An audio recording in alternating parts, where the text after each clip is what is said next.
안녕하세요. 정승일입니다. 오늘부터 제가 토마스 피케티의 자본과 이데올로기를 중심에 놓으면서 한국 경제랑 연관된 이야기들을 많이 하겠습니다. 저는 정승일인데 이름을 잘 모르시는 분들도 계실 텐데 장하준 교수랑 쓴 책 쾌드라마 한국경제라는 책이 있습니다. 2005년도에 발간이 됐고요. 그 책 때문에 이제 장하준 선생님도 유명해졌고 저도 약간 그냥 더불어서 유명해졌습니다. 저는 현재 한국교원대학교의 대학원의 겸임교수로 활동을 하고 있고요. 동시에 복지국가 소사이어티에서 활동을 하고 있습니다. 일종의 복지국가론자라고 봐도 됩니다.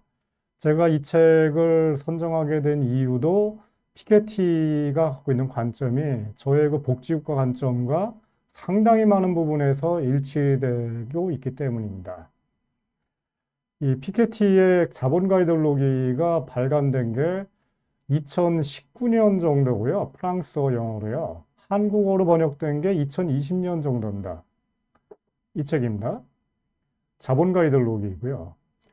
여기 재밌는 게 이 책의 밑에 보면은 그 표지에 지금까지 내가 쓴 책 중 한 권을 읽어야 된다면 이 책을 읽기 바란다라고 되어 있습니다.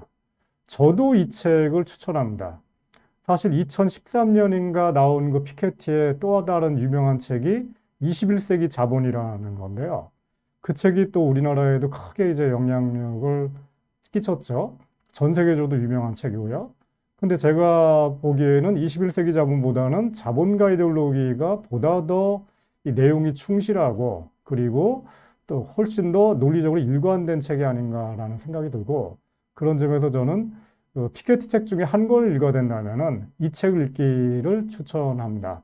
다만 이 자본가 이데올로기가 책 분량이 굉장히 많습니다. 무려 1300페이지 정도가 되고요.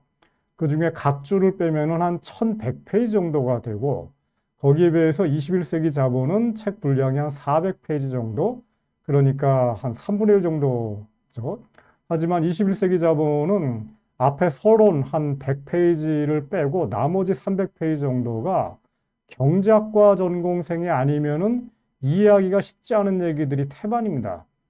거기에 비해서 이 자본가 이데올로기는 그런 얘기가 아니라 주로 역사적인 얘기를 하고 있고 그런 점에서 이 일반인들도 이해하기가 거의 쉽다기보다는 하여튼 어려움이 전혀 없는 그런 책이라고 봐도 될 것 같습니다. 이 책의 특징에 대해서 피케티 교수가 이미 얘기한 바가 있습니다.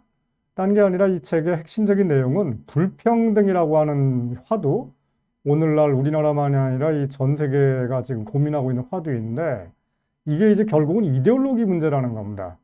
불가피한 문제가 아니고 무슨 자연법칙적인 얘기가 아니고 이데올로기적인 거라는 거고 이거를 정당화하는 이데올로기가 굉장히 지배적이고 오늘날 더군다나 그것이 오늘날만이 아니라 과거에도 마찬가지였고 그거를 어떻게 이제 설명할 것인지 이거를 정리한 그런 거라고 보면 됩니다. 그래서 또 하나 이제 특징이 이 책에서 우리나라에서는 그 강남좌파라고 하죠. 이거를 이 피케티는 전 세계적인 현상이라고 얘기를 하면서 브라만 좌파라는 말을 씁니다. 브라만이라는 게 이제 그 인도의 힌두교에서 나오는 얘기인데 일종의 지식인 계급이고 하지만 지배 계급이죠. 피지배 계급이 아니고 이 브라만 좌파 내지는 한국의 강남 좌파 이게 이제 제가 볼 때는 한국의 이른바 민주화 세력이 강남 좌파 내지는 브라만 좌파와 굉장히 유사한 행보를 보이고 있다고 생각이 되는데 그것과 이제 또 한편에서는 자산가 계층 내지는 재산가 계층인 상인 우파 이게 바로 이제 우리나라에서는 그 MB 정부, 그러니까 이명박 정부가 전형적이었고 사실은 현재 이 윤석열 정부 내지는 국힘당 정부도 상인 우파, 한마디로 장사꾼들이라는 얘기죠. 교양이 떨어지고 있고 천박하고 이런 그 우파가 있는데 이런 그 브라만 좌파 내지는 강남 좌파와 상인 우파가 번갈아 가면서 지난 20, 30년 동안 서구에서, 그러니까 미국에서 그리고 유럽에서 집권하면서 불평등이 심해지고 그 체제가 공고해지고 있다라는 겁니다. 한국도 제가 보기에는 크게 다르지 않다고 생각을 합니다. 근데 불행히도 제가 볼 때 약간 불행한 얘기인데 피케티의 자본가 이데올로기가 한국어로 번역되고 난 다음에 이게 이제 2002년도에 번역됐으니까 벌써 2년이 지났는데요. 이 책에 대해서 많은 사람들이 이야기를 별로 안 합니다. 그 이유 중에 하나가 뭐냐면은 이 책에 대해서 이야기할 때 한국에서는 이상하게도 가장 많은 얘기를 하는 게 기본소득이냐, 기본자산이냐. 이거로만 주로 얘기를 하고 있더라고요. 그러면서 이제 기본소득론을 펼치는 그 정치인들도 있고, 이 사상가 내지는 교수들도 많은데, 그거는 틀렸고, 피케티는 뭔가 기본소득은 문제가 있으니까 기본자산으로 가자. 이런 이야기를 하는 쪽으로 많이 가고 있고, 가령 이제 정의당 같은 경우에도 2020년 총선 때 기본자산을 그 정의당의 대표 공약으로 제시한 바가 있었습니다. 그러니까 실제로 피케티 책에 기본소득이 아니라 기본자산을 옹호하는 그런 문장들이 있습니다. 가령 이제 이런 문장, 우리는 자연스러운 부의 재분배를 너무 오래 기다려왔습니다. 이제는 사적 소유를, 그러니까 소득이 아니라 소유입니다. 를 분배해야 됩니다. 부자들만 자기 자녀들한테 미래를 구상할 수 있는 재산을 물려주는 게 아니라 모든 가정의 아이들이, 자식들이 만 25살이 되면 이 주택을 마련하거나 아니면 창업을 할 수 있게끔 종잣돈을 마련해주자라는 겁니다. 그래서 뭐 25살이 됐을 때 뭐 1인당 뭐 몇천억, 그러니까 몇천 유로 정도를 주자. 이런 얘기를 이제 피케티가 이 책에서 하고 있습니다. 이거를 이제 이 우리나라의 정의당이 받아가지고 비슷한 공약을 한 바가 있었는데 별로 인기를 못 끌었죠. 그래서 지금 별로 사람들이 기억을 못 하고 있습니다. 근데 아무튼 이 피케티는 이 책에서 기본소득에 대해서 이제 좀 부정적으로 얘기를 합니다. 그러니까 기본소득이라는 거는 보편적 기본소득이기 때문에 우리나라 5,200만 국민들 모두에게, 어린아이부터 노인들에게, 그리고 부자들과 가난한 사람들 모두에게 동일한 액수, 가령 뭐 한 달에 30만 원을 나눠주자라는 건데요. 이거에 대해서 이제 피케티는 그런 유형의 기본소득을 반대하는 건 아니지만 저는 기본소득이라는 것보다는 최저소득이 더 낫습니다. 라고 얘기를 합니다. 그러면서 하는 얘기가 이 현실적으로 최저생계를 가능케 하는 기초생활비를 지급하는 게 중요하고 그리고 그 수혜자들을 넓히는 게 중요하지 이 부자들에게 말하자면 그 사는데 지장이 없는 사람들에게 동일한 액수를 나눠주는 것에 대해서는 피케티가 반대를 하고 있습니다. 자, 그리고 이 책이 이제 서강대학교 김종철 교수가 낸 책입니다. 2020년 정도 피케티 책이 나온 그 직후 정도에 나온 책인데 이 책의 제목이 이제 기본소득은 틀렸다. 대안은 기본자산제다. 이런 얘기를 했습니다. 이 당시 이제 2020년 그 당시에 민주당이라든가 정의당이라든가 이런 데서 이제 국회에서 세미나도 나오고 그랬었는데요. 이 김정철 교수의 제안은 이제 피케티의 주장주의 일부를 따서 좀 전에 얘기한 것처럼 모든 국민들에게 이제 한 청년이 됐을 경우에 기본 자산을 1인당 뭐 3천만 원, 뭐 5천만 원 뭐 이렇게 주자. 이런 얘기를 하고 있습니다. 그런 점에서 피케티의 책이 이 우리나라에서 일정한 그 영향을 끼친 거라고 봐도 되는 거죠. 아무튼 다시 이제 기본소득으로 돌아가자면은 피케티는 이렇게 얘기합니다. 고소득자들에게도 기본소득을 지급하고 나중에 세금으로 다시 그 금액을 가져간다. 사실 이런 똑같은 얘기를 우리나라의 경우에 기본소득론자들, 가령 강남훈 교수님이 이런 얘기를 하고 계십니다. 여기에 대해서 피케티는 그럴 필요가 뭐가 있느냐. 그냥 최저소득을 없는 사람들한테 주고 그 다음에 그 수혜자들을 넓혀나가는 게 중요하지 않느냐. 가령 우리나라 같은 경우에 최저소득 수혜자가 누구냐면은 기초생계보장법에 따라서 기초 그 생계 수급자들이라고 하죠. 우리나라에서 국민들 중에 3% 그러니까 200~300만 명 정도가 이거를 받고 있는데요. 이게 너무 적죠. 왜냐하면은 여기에 해당되지 않는 사람들을 이른바 차상위 계층이라고 얘기를 합니다. 그러니까 예를 들어서 한 달에 한 150만 원밖에 못 벌어요. 한 가족이. 그러니까 이 사람들이 사는 게 너무너무 힘든데 그럼에도 불구하고 기초생계 수급자가 아니거든요. 그래서 이분들 중에 상당수가 이제 너무 힘들어서 이 극단적 선택을 하는 분들이 계시는데 이런 분들을 국가가 도와주기 위해서 이분들도 수급자로 넓혀나가자. 이런 것을 이제 피케티가 제안하고 있고 저도 여기서 찬성을 합니다. 굳이 전 국민들한테 동일한 액수를 나눠주는 것보다는. 이런 것들이 이제 불평등 해소에 더 효과적이라고 피케티가 얘기를 하고 있습니다. 그리고 이제 그런 점에서 이 피케티는 유럽 얘기인데, 예를 들어서 유럽의 기본소득론자들이 유럽 사람들이 한 3억 5천만 명 정도 되거든요. 가령 프랑스 인구가 한 7천만 명 정도가 되는데, 이 사람들 7천만 명 전체에게 1인당 동일한 액수를 뭐 한 달에 뭐 500에서 600유로, 그러니까 우리 돈으로 한 60만 원에서 80만 원 정도를 나눠주자, 이런 얘기를 하고 있는데, 이게 무슨 의미가 있느냐? 사실 이런 얘기랑 똑같은 얘기를 우리나라에서도 지금 기본소득론자들이 얘기를 하고 있거든요. 처음에는 뭐 3만 원, 8만 원을 시작을 해가지고 뭐 조금 더 무리익으면 한 달에 30만 원, 좀 더 무리익으면 뭐 한 달에 뭐 50만 원, 80만 원 지급하자. 거기에 들어가는 예산이 1년에 뭐 300조, 500조 막 이렇게 들어가는데, 이런 것들을 하자는 얘기가 있는데, 저는 이거에 대해서 반대하고, 뭘 그러느냐, 그냥 복지국가를 만들면 되는 거지. 그리고 이제 뭔가 현금을 주는 것만이 아니라 여러 가지 공공 서비스를 확충하면 되는 거지 라고 얘기를 하고 있고, 그런 점에서 피케티도 사실은 저랑 굉장히 비슷한 얘기를 합니다. 이 피케티가 이제 2020년에 이제 이 코로나가 발생을 했을 때, 이 피케티가 뭐라고 얘기를 하냐면은, 코로나가 터지니까 이제 당연히 공공 방역, 공공 의료를 강화해야 될 거 아닙니까? 이런 것들이 현금을 나눠주는 게 아니거든요. 그러니까 이런 것들, 그리고 이제 특히 없는 사람들이 가장 힘들어지니까, 이 코로나가 돼가지고 예를 들어가지고, 예를 들어서 이 주식에 투자하는 사람들이라든가, 아니면 뭐 골프장이라든가 이런 데들은 돈을 엄청나게 벌었거든요. 우리나라의 경우에도 코로나 덕택에. 거기에 비해서 자영업자들은 굉장히 힘들었지 않습니까? 그러면은 골프장에 근무하시는 분들에게도 동일한 액수를 나눠주는 것보다는 그분들에게는 오히려 세금을 더 많이 걷어가지고 이 자영업자들, 가장 힘든 분들, 그리고 알바 잘린 분들, 이런 분들에게 집중적으로 나눠주는 게 보다 더 많은 금액을 나눠줄 수 있고, 더군다나 이게 더 사회정의에 부합하는 그런 거라는 의미라는 거죠.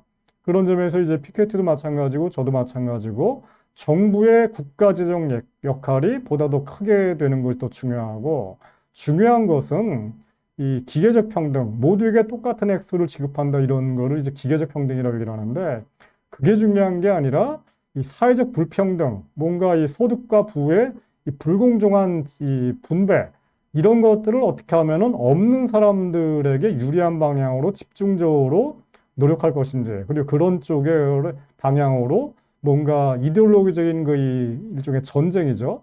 이거를 진행할 것인지가 피케티가 보기에 가장 중요하다라는 겁니다. 여기 보시는 화면이 이제 2020년 초에 이 국회에서 유승희 의원, 김세연 의원, 최이배 의원이 이제 한 세미나예요. 유승희 의원은 민주당이고, 최이배 의원은 그 당시에 국민의당, 그러니까 안철수 당이었고, 김세연 의원은 국민의힘, 그 당시 새누리당이죠. 이 세 정당이 다 각각 다른데, 거기다 이제 여기 또 가운데 있는 분이 바로 용해인 그 의원이에요. 그러니까 지금 기본소득당 의원인데, 이분들이 다 모여가지고 이제 기본소득 내지는 기초자산제에 대해서 세미나를 했습니다. 그리고 이제 여기 이 화면에 그 왼쪽에 계시는 분들은 이제 가령 이 정의당의 정책연구소 소장분도 계시고, 그 다음에 이제 기본소득에 대해서 얘기를 하시는 이 이원재라는 분이 계십니다. 이분도 여기 계시고, 자, 이런 분들이 국회에서 이제 모여가지고 이 기본소득 내지는 기초자산에 대한 세미나를 했고요. 그다음 이 화면의 맨 오른쪽에 계시는 분은 이 경기연구원에 계시는 이 박사님인데, 이분은 이제 이재명 대선 후보가 기본소득론을 그 대선 공약으로 내거는 과정에서 굉장히 큰 그 정책 참모 역할을 했던 분들입니다. 그 정도로 우리나라에서는 기본소득론이 사실은 지난 2020년 그리고 21년 그리고 22년 그 대선판에 굉장히 큰 그 정치적인 소용돌이를 만들어낸 게 사실이라고 봐도 됩니다. 하지만 그 피케티는 이 기본소득론보다 더 중요한 거는 사실은 이 소득의 재분배, 그러니까 크게 보면은 자본소득과 노동소득, 그러니까 열심히 일해서 얻는 소득과 그렇지 않고 재산으로부터 얻는 불로소득, 이 두 가지 소득 중에서 지난 수십 년 동안 이 서구에서는, 그러니까 서구라는 게 여기서는 미국 그리고 유럽 나라들, 여기서 유럽이라는 거는 동유럽도 아니고요. 그 주로 서유럽입니다. 그러니까 영국, 프랑스, 독일, 이탈리아, 뭐 네덜란드 이런 나라들 다 마찬가지인데, 이런 나라들에서조차도 이 빈부격차가 이제 더 심화됐고, 그 얘기는 딴 게 아니라 일해서 먹고 사는 사람들이 얻는 노동소득은 줄어들고 재산가들이 얻는 소득은 계속 늘어나는 이런 불평등이 심화됐다라는 겁니다. 사실은 피케티가 이 화두를 벌써 10년 전부터 계속 던지고 있는 겁니다. 2012년, 13년에 나온 책이 그 21세기 자본론인데요. 거기서도 사실은 동일한 질문을 던지고 있고, 그리고 2년 전에 이제 발간된 이 자본가 이데올로기에서도 동일한 그 문제의식을 가지고서 왜 그런 거냐 도대체, 그 이유가 뭐냐, 그 원인이 뭔가에 대해서 얘기를 하고 있고, 더군다나 그렇다면 어떻게 이제 해법을 찾을 것인지에 대해서도 이 고민을 하고 있는 겁니다. 피케티 책에서 나오는 이제 이 그림인데요. 이게 피케티가 책을 내면서 동시에 그 이 인터넷 링크를 하나 만들어 놨습니다. 홈페이지를 만들어 놨는데, 거기에 들어가게 되면은 그 피케티가 자기 책, 그러니까 책이라는 게 이제 여러 책이죠. 21세기 자본이라든가 아니면은 자본가 이데올로기에서 자기가 그 내고 있는 여러 가지 표, 엑셀표라든가 이런 것들을 아예 원 데이터를 거기다 올려놨습니다. 그걸 아무나 이제 다운받아가지고 이제 여러 가지를 만들 수가 있는데, 거기 나오는 그 표 중에 하나입니다. 미국 얘기인데, 미국이 1960년대부터 이 1915년까지, 그때까지 소득의 그 분배를 보게 되면은 가장 부유한 1%, 그러니까 미국 인구가 3억 5천만 명 되니까 그 중에 1%라면은 한 350만 명이 가져가는 그 몫은 계속해서 늘어나는 데 비해서, 하지만 그 미국 인구의 절반이라는 게 이제 결국 가난한 절반인데, 미국의 인구의 절반이니까 사실 중산층들까지 포함되는 겁니다. 이 사람들이 갖고 가는 몫은 끊임없이 줄어들고 있다는 겁니다. 이게 바로 이제 미국이 현재 직면하고 있는 그 여러 가지 도전, 과제, 그리고 인종차별, 그리고 왜 트럼프가 등장하고 왜 지금 바이든 정부가 저렇게 인기가 없고, 그래서 미국의 정치가 요동치고 있는지를 다 설명하고 있는 건데요. 여기 보시면 이제 알 수 있는 것처럼 미국의 가장 부유한 1%가 가져가는 몫이 1960년대까지만 하더라도 한 12% 내외였다가, 그리고 최하로 내려간 게 1975년경입니다. 한 10.5% 정도까지 내려갔어요. 그러니까 가장 부유한 1%가 한 10%를 가져간다는 거는 일반 국민들 평균 소득의 한 10배 정도를 가져가는 거예요. 근데 지금 오늘날 보세요. 2015년 이게 무려 20%까지 올라왔습니다. 2배가 늘어난 거예요. 그러니까 가장 부유한 1%가 1970년대에는 이 평균 소득의 10배를 가져갔다면은 오늘날에는 20배를 가져가는 겁니다. 거기에 비해서 미국 국민들 중에 절반, 그러니까 좀 없는 사람들 절반이 1970년대에는 20% 정도를 가져갔어요. 평균 소득보다는 못하죠. 왜냐하면 국민의 절반인데 이 전체 국민 소득의 20%밖에 못 가져가니까. 근데 2015년을 보십시오. 불과 13%입니다. 7%가 줄었어요. 엄청나게 줄은 거죠. 근데 여기 이 추세를 한번 보십시오. 1970년대는 이제 그렇다 치고 1980년대부터 이제 이 미국의 그 레이건과 부시 공화당이 집권해가지고 부자 감세, 그리고 노동조합 해체, 그리고 이런 정책을 펼쳐나가는데, 중요한 게 이제 제가 볼 때는 1990년대입니다. 1990년대 미국의 집권당이 민주당이고요. 클린턴 정부였습니다. 클린턴이 2번 대통령을 했는데, 그 기간에도 끊임없이 미국에 없는 사람들 절반의 소득 몫이 줄어들고 있습니다. 그리고 또다시 2010년과 2015년 그 사이에 그 당시에 미국의 대통령이 누구였죠? 오바마 대통령입니다. 오바마 대통령 집권기에조차도 미국에 없는 사람들의 소득 몫이 줄어들고 있습니다. 거기에 비해서 이 가장 부유한 1%의 몫이 급격하게 늘진 않지만은 어쨌든 줄어들지 않고 있습니다. 이게 이제 뭘 말하냐면은 미국의 오바마 민주당, 그리고 클린턴 민주당이 없는 사람들, 서민들의 소득을 증진시키는데 실패하거나 아니면은 아예 의도를 안 했다는 거죠. 이게 바로 이제 미국의 서민들, 없는 사람들, 특히 백인들이 이 미국의 민주당, 특히 오바마를 찍지 않았던, 힐러리를 찍지 않았던 이유입니다, 바로.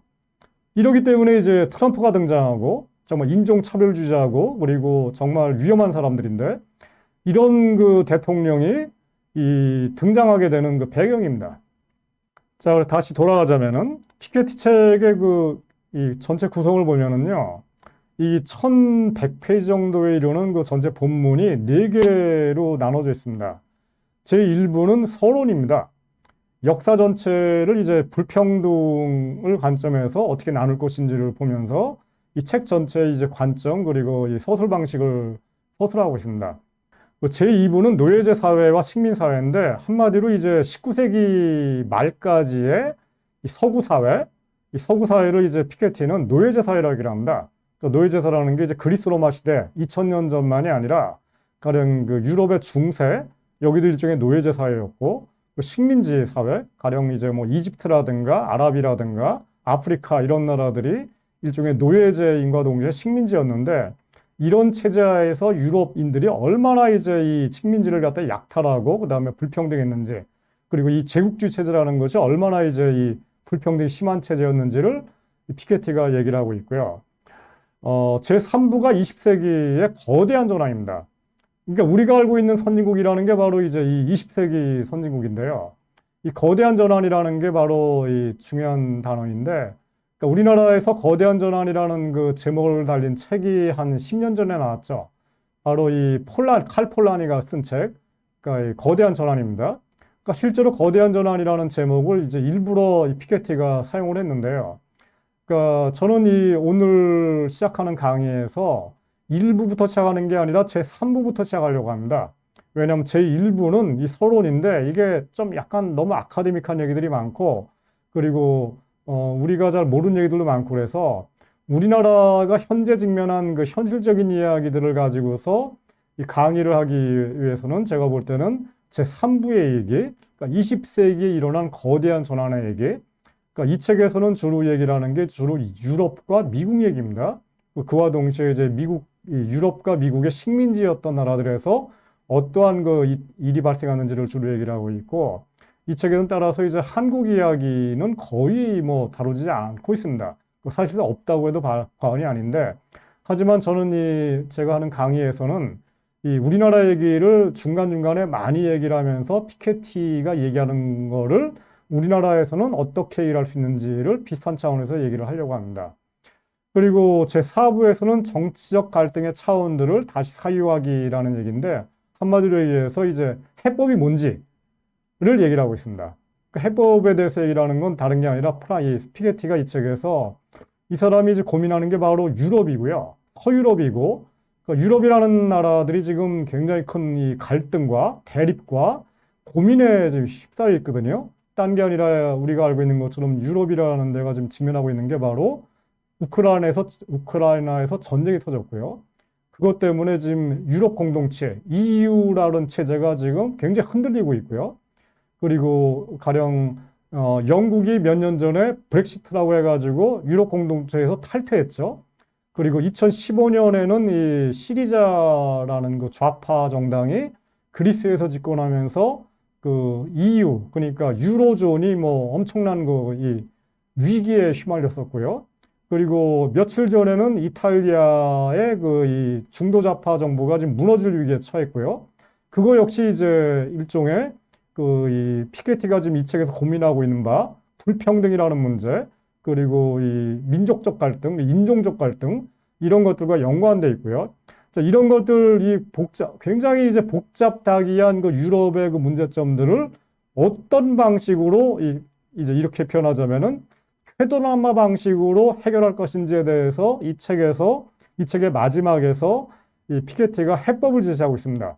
일종의 이제 간단하게 얘기하자면은 유럽연합이라는 데가 일종의 미국처럼 미국이 아메리카 합중국 아닙니까? 유나이티드 스테이트 오브 아메리카인데 그런 것처럼 이 유럽이라는 데가 그 유나이티드 스테이트 오브 유럽 합중국이라고 하는 단일 국가로 나가든지 아니면은 민족 국가 단위로 해체든지 이 양자 간에 지금 갈림길에 서 있고 이 둘 중에 하나를 선택하지 않는다면은 유럽이 끊임없는 그 정치 경제적 소용돌이에 들어가면서 이 위기에서 탈출을 못할 것이다라고 얘기를 하고 있습니다. 이게 제 4부 얘기입니다. 아무튼 저는 이제 오늘 강연에서는 제 3부를 중심으로 얘기를 하기로 하고요. 요거에 대해서는 이제 요 다음 강의에서 다시 시작하도록 하겠습니다. 오늘은 여기서 마치겠습니다.